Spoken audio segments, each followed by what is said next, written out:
Kale abatulaba balungi amanya nze Jona Saint mwebalate okubanga musubscribinga ku mukutu gwaffe guno omulungi omuganzi mu social media mungere okusubscribinga okulikinga n'okucommentinga. Olunaku olwaleero tuli waneno ku kisaawe Entebbe Kago Terminal site tuzo kubanga ate receiving bode ya mwana mulenzi Kapeesa eyafiira e Saudi Arabia. Bangi mwawawaza nnyo amawulire ganeno ku mikutu oba ku mitimbagano egy'enjawulo nga mugamba nti oba mwali mukiwakanya nti Kapeesa teyafa. Sofa ku mawulire ge twafuna omu ku bannamawulire munnaffe Hadija Kigozi yasooka okubanga ate akavalinga story eno n'akikakasera n'akiclarifyinga mu bazadde ba Kapeesa nti Kapeesa ddala kituufu yafa. Ku ssaawamu nti olunaku olwaleero ku makya nga tusimbula okuva ku funeral service bazadde ba Kapeesa oba taata wa Kapeesa ayongedde n'akikakaatiriza n'ategeeza nti Kapeesa yafa era olunaku olwaleero tugenda okubanga ate receiving bode ye waneno ku kisaawe Entebbe. Tegeezebwa ssaawa zigenda bba 8 omulambo gwe gugenda okubanga gutuuka ate twolekere mu maka gaabwe oba gyagenda okugalamizibwa essonde. Ffe nga ba Busesa Media tuliwo okubanga ate tubaleetera updates ez'enjawulo ku batya oba biki ebigenda okubanga ate bibaawo nga tuwolekera muganda waffe mu nnyumba ye ey'olubeerera. Busesa Media ebirungi kwe biri temuvaawo.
Tetumumanyi bulungi. Mumunoonyereze. Mumanyi tomumanyi. Wildlife kingi tomumanyi. Awandiika obutabo bw'Oluganda. Awo kati mutegedde bulungi. Ndi mutabani we.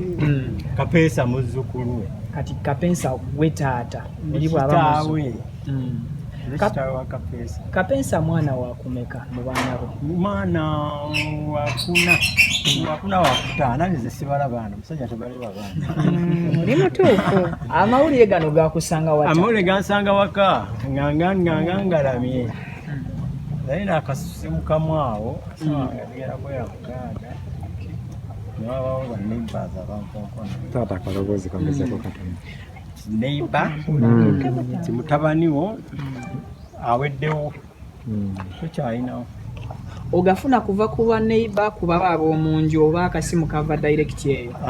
Akasimu katukira ku kansala bamuyita kansala Kibuuka Plaza Esonde.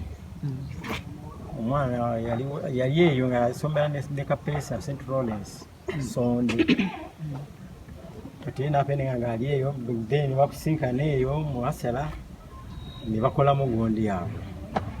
Then nagamba amanyi nagamba talina simu yange naye nga alina bwayinza okukubirako n'akufuna. Naye amawulire gatuukako nange nenyongera okunoonyerezaako n'okizuula. Taata owulira ebyo nti mutabani wavudde embulamu bw'ensi, social media mukadde ako wagihandolinga otya ku bigambo ebyaliko ebyo? Tenaba ekiro ekyo waaliwo kato switch oba kato switch oyo gwe nalabako amawulire nga amunaza naza hasala gonwea nalwa kato kalanga kato switch ozamukalaba gwe nalabirako awo nengamba. Then waliwo n'akawala akalala kali ku Facebook kakwano kagakano Kapeesa ngaye Kapeesa zinomo nengamba awedde nekubira ku mukulu we ali wale sikamuko wano. Ono ye mukulu w'aba Kapeesa? Mukulu waabwe ye first born waabwe. Katusabe naye atubuuze first born waabwe si waabwe. Taata temwafunamuko okugaana okukkiriza nti mwakikiririzaawo? Nali satisfied. Ate ebiseera ebisinga abantu abavambulamu naddala nga bali ku mawanga eyo bannyini bantu abo beeraliikirira nnyo engeri gye banatambuza emibiri gy'abagenzi okutuuka muno. Wasooka n'okirowoozaako mukadde ako nti kinaaba kizibu nnyo? Yali agenze mu bulungi. Yayita mu kampani then I suppose okukola ki I suppose okumuzza saakirinamu kyonna. So tewalina bweraliikirivu bwonna? Salinamu bweraliikirivu bwalimanyi kampani ejakola ki ejamuzza. Katubuuzeeko ko ku mukulu waabwe. Nyabo nga kitalo gwe mukulu wa Kapeesa amanya nze nakatudde kire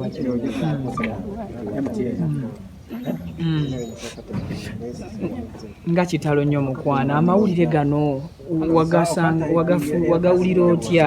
Amawulire nze wange yasooka okunkubira naŋŋamba wamma Kapeesa kyobe munsafudde ne mugamba ye nga sinagawulirako ago ani agambye ne mugamba kirabika gaki bya social media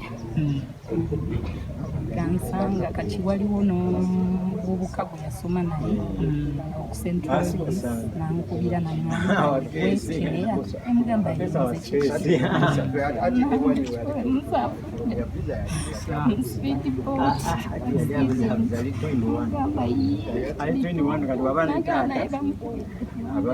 kiki kituufu. Basabe Mukama Katonda amunamuze ekisa byonna ebyamusobako.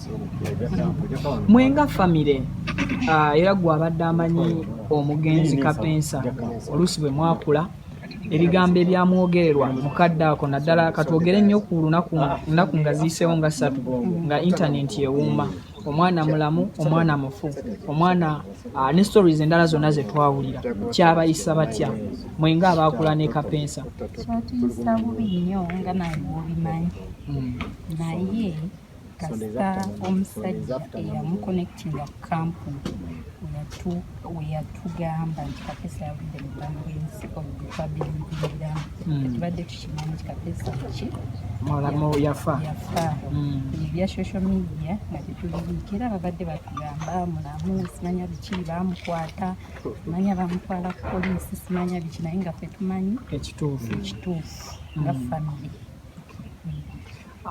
Ebiseera ebisinga okuzza emibiri gy'abagenzi kibeera expensive nnyo nga famire musobodde mutya okukihandolinga mu mbeera y'ebyensimbi okusobola okulaba nti olwaleero omubiri gwa muganda waffe tugenda gukubaka eriiso ekibizeeyi yasinga okukola okukimanya naye era tebibadde byangu enteekateeka z'okuziika ziyimiridde zitya kwaye naddala mikwano gya Kapeesa abali wano e Uganda abandyagadde okuwerekerako munnaabwe kya taata leka ajja akitubuulire lumu okuziika Kapeesa bano bajja mumaliriza enkya bafinewa service bagenda mumaliriza enkya kintu kyalo bajja mumaliriza naye waliwo obwegenda okwesibaasibamu kumakya bwe bamumala bamuleeta esonda asuulewo nizige ku Saturday ssaawa 10 so wakuziikibwa ssaawa 10 esonde lujja okubeera olw'omukaaga Moses Sirinya ly'Abasiraamu. Moses bonna Si musiraamu. nze namutuma Moses naye ye bw'agenda mu maaso return to Musa. so si musiraamu I was baptized. Baptizing. Muto wa Kapeesa yaliwa ku bano ono ye mukulu we then muto waabwe Ekyo sibo. ono ye muto ono ye mukulu ani adda ku Kapeesa ku bano gwe omuddako amannya gaffe nga kitalo taata kiki kyotasobola kwerabira ku mukulu wo Omuntu w'omukwano, if he was a friendly person to anyone, be it a brother, be it a nobody, gwatamanyi ye yalina kuzibona mukwano gwasanze. Kale tweyanziza nnyo bambi